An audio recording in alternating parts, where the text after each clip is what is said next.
Bonjour, repos et paix dans le Seigneur. Je viens vous parler ce matin d'une chose simple. La parole de Dieu ne ment jamais. Tout ce qu'elle a pu annoncer prophétiquement s'est toujours déroulé. Aujourd'hui, on va dans des églises pour séduire les gens, pour les endormir, pour leur faire espérer des choses, etc. Où on vient leur parler sans arrêt de Joseph, qui a fini Premier ministre d'Égypte, etc., etc. Mais la Bible est claire. Elle nous dit que le mal ne cessera de croître. Nous l'avons devant les yeux, à moins que nous soyons aveugles.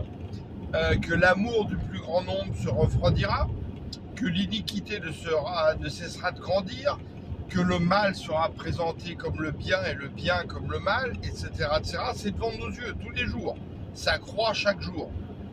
Donc, il faut être clair. Prions le Seigneur pour nous fortifier, nous édifier, garder les yeux tournés vers lui, notre haute retraite, le rocher de notre salut, pour persévérer jusqu'au bout, pour continuer dans cette oppression du monde, à témoigner de lui autant que possible dans notre environnement, comme des ouvriers dans la moisson.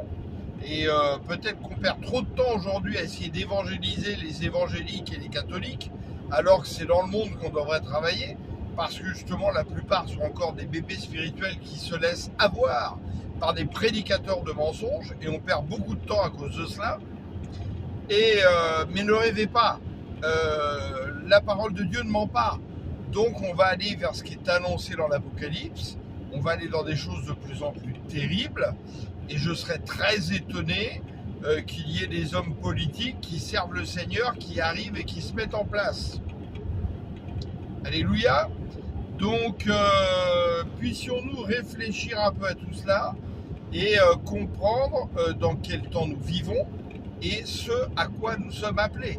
C'est-à-dire vaincre à cause de la parole de notre témoignage, et un témoignage fidèle comme des témoins fidèles, et non pas des témoins de séduction qui en fait ont donné leur cœur au diable.